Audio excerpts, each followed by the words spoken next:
chào các cô Pi, xin chào các em đáng yêu đã trở lại với kênh của chị Bubu nha.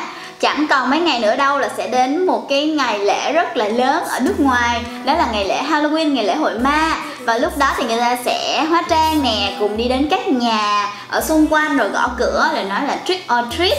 Thì mọi người sẽ cho kẹo chúng ta, cho kẹo hay là bị ghẹo, các bạn chọn cái nào? Không biết ở nơi các bạn ở đã có chỗ nào trang trí hay chưa? Hãy chia sẻ với chị nha. Giống như quán cà phê nè, trường học nè, ở thành phố Hồ Chí Minh thì đã trang trí rất là nhiều rồi. Và chị cảm thấy là không khí cực kỳ u ám và chuẩn bị sẽ có một ngày lễ hội ma rất là đáng sợ đây. Và ở Baby Kobo Home cũng đã có những loại slime Halloween rất là nhiều rồi, đang chờ các bạn đến và rinh em ấy về. Thì các em ấy bây giờ có thể rinh về trực tiếp tại số địa chỉ 39 đường 41 phường 6 quận 4. Sau một thời gian chị đóng cửa nhẹ nhẹ, nâng cấp nhiều hơn thì bây giờ các bạn đã có thể mua trực tiếp tại quán cà phê Kobo. Theo lời yêu cầu của rất là nhiều cô Pi ở trên kênh của mình đã comment bên dưới, thì hôm nay chị và các bạn sẽ cùng làm một loại slime vô cùng hot dạo gần đây luôn. Ở trên YouTube, Instagram, rồi TikTok, rồi đủ thứ hết. Mọi người đang rất là thích làm loại slime sorbet, tức là slime đá bào. Thì loại slime này quả thật là nhìn phát là muốn ăn luôn á, cực kỳ ngon mắt ngon miệng. Cô Pi và chị Bu thích ăn như thế này thì chúng ta còn chân chơi gì nữa mà không nghiên cứu và cùng làm loại slime này cùng với nhau, đúng không? Và bây giờ hãy cùng bắt tay vào làm thôi. Let's do it. Hôm nay chị sẽ hướng dẫn cho các bạn hai cách. Một cách là truyền thống, còn một cách còn lại là làm cực kỳ nhanh luôn. Cho nên chúng ta sẽ làm cách cơ bản trước nha. Cách cơ bản này thì có liên quan đến một cái loại bộ kit. Thật ra thì các bạn không có bộ kit cũng không sao, nhưng mà bộ kit thì sẽ tiện hơn rất nhiều. Bộ kit slime trong này chị đã hướng dẫn và giới thiệu với các bạn rồi, có giá là 98.000. Các bạn có thể mua được ở trên Shopee, Instagram hoặc là Facebook của chị. Thì nếu mà bạn nào không có thì chúng ta có thể sử dụng keo trong và activator như bình thường. Đáng lẽ là còn có một bộ kit slime mây nữa, nhưng mà do dạo gần đây quá bận rộn mà cũng không có anh chị nhân viên nào phụ trách được hết, cho nên là chị vẫn còn nợ các bạn kết quả mini game của bộ kit đến khi mà chị phát hành bộ kit ấy nhé. Còn bây giờ thì chúng ta hãy cùng từng bước làm loại slime đá bào này nha. Ở trong bộ kit thì đã có sẵn một cái đồ đựng, tuy nhiên là chị sẽ sử dụng cái đồ đựng ở bên ngoài cho cả nhà nhìn có thể rõ hơn. Chúng ta sẽ cho keo trong vào. Vì keo trong có sẵn ở trong bộ kit là một loại keo trong khá đặc, nên nếu các bạn sử dụng keo trong lỏng thì không cần phải pha thêm nước. Còn nếu các bạn nào cũng sử dụng keo trong đặc như bộ kit thì hãy cho thêm một chút nước vào cho chúng ta dễ khuấy nhé. Sau đó thì hãy khuấy trộn đều lên.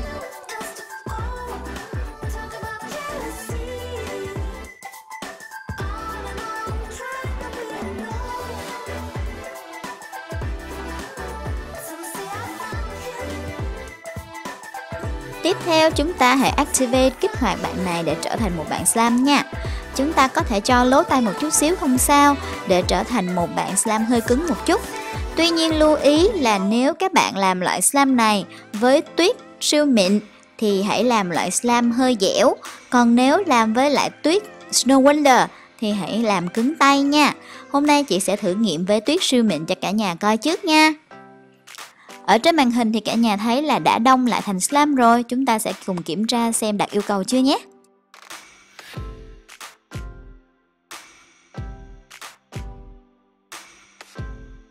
Ok, base slime dẻo như thế này là vừa đủ rồi. Không quá cứng đến mức bị bở và cũng không quá dẻo đến mức mà lỏng lét. Như thế này chúng ta sẽ cất đi và chuẩn bị pha tuyết thôi. Hôm nay như chị đã nói, chị sẽ sử dụng tuyết siêu mịn. Thì tuyết siêu mịn chị sẽ cho một phần vào, sau đó chị sẽ cho tổng cộng là 4 phần nước. Bởi vì thường chị em mình chỉ cần tuyết là nó vừa đủ độ để làm slime mây, nhưng kỳ này chị em mình cần cái lượng nước nhiều hơn như thế nữa. Nhớ là đừng có pha cho đến khi mà tuyết trong suốt luôn thì chúng ta sẽ có jelly slime. Hôm nay chúng ta không cần jelly, chị em mình cần một cái tuyết nó chỉ vừa đủ ẩm tay, ướt tay và dính tay như thế này thôi là đã dừng lại rồi. Đừng có trong suốt và cũng đừng khô quá nhé.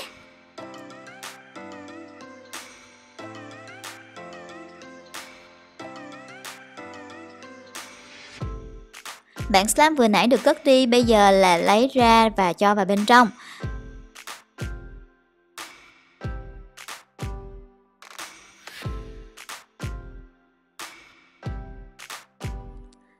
Cái tuyết này có tính chất khá khác với lại các loại tuyết khác.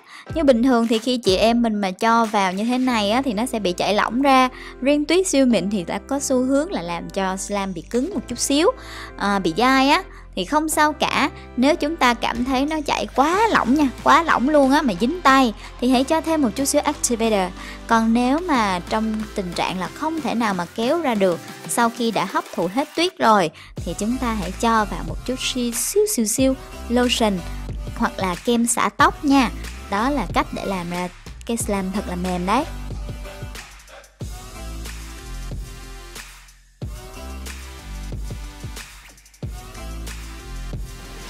Chắc các bạn đang rất là hoang mang vì không biết là cái chất slime cuối cùng nó phải như thế nào thì mới chính xác. Thật ra thì nó giống như là nó chưa có nghiêng về phần jelly slime. Jelly slime thì chúng ta không có bỏ lotion hoặc là kem xả tóc vào, còn bạn này thì có nè. Sau đó là nó cũng không có kêu rào rào và thả rơi xuống được giống như ice slime. Nó giống như là cloud cream mà được làm bằng slime trong và tuyết vậy đó cả nhà. Đó, tính chất thì nó giống như vậy.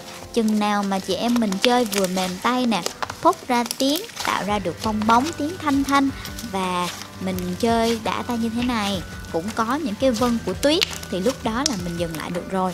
Chứ đừng có quá mịn giống như là cloud cream làm bằng Snow Wonder nhé. Không biết là các bạn có hiểu ý chị muốn nói không nữa.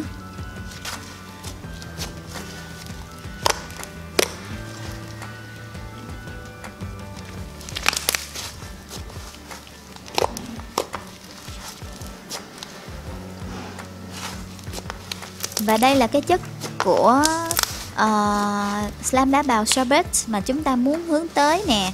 Chúng ta có thể pha thêm một chút xíu màu để tạo thành cái màu như thế này đây. Đây là sorbet dâu, chị có bỏ thêm một chút xíu mùi dâu vào. Và một cái điểm mấu chốt nữa mà chị muốn nhắc các bạn nghe kỹ nhé. Đó là ngay khi vừa làm xong thì chắc chắn nó sẽ không thể đẹp như thế này được. Nó không có cái độ trong như thế này.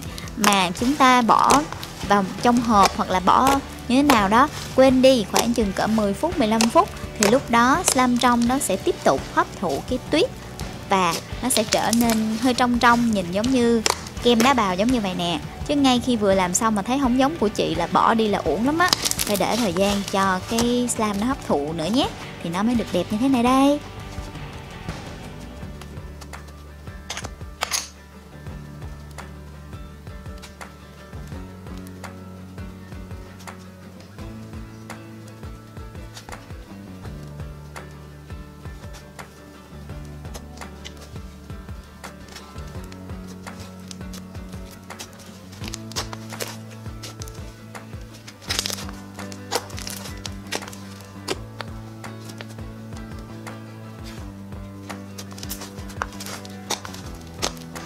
Cách thứ hai là một cái mẹo, đó là chúng ta sẽ sử dụng một bạn slime clear slime dẻo và mềm giống như thế này nè.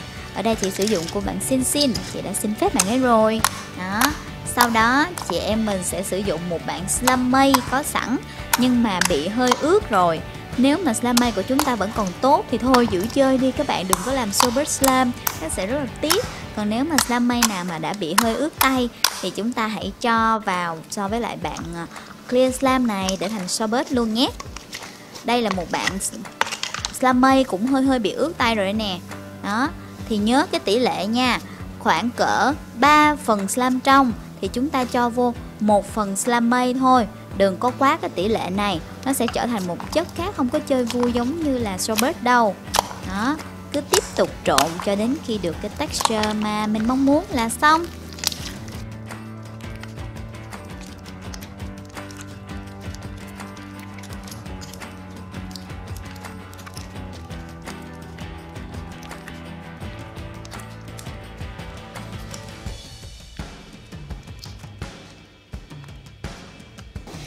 Mong là với những cái mẹo kể trên và cách hướng dẫn slime như nãy giờ chị đã chỉ thì các bạn sẽ sáng tạo ra được thật là nhiều loại kem đá bào thật là ngon mắt, ngon miệng, ngon tai. Câu hỏi của ngày hôm nay đó chính là các loại kem các bạn thích ăn nhất là mùi vị nào? Hãy chia sẻ cho chị bằng cách comment bên dưới nhé. Còn bây giờ thì chị sẽ để cho cả nhà nghe tiếng slime nha. Bye bye và hẹn gặp lại trong video clip sau.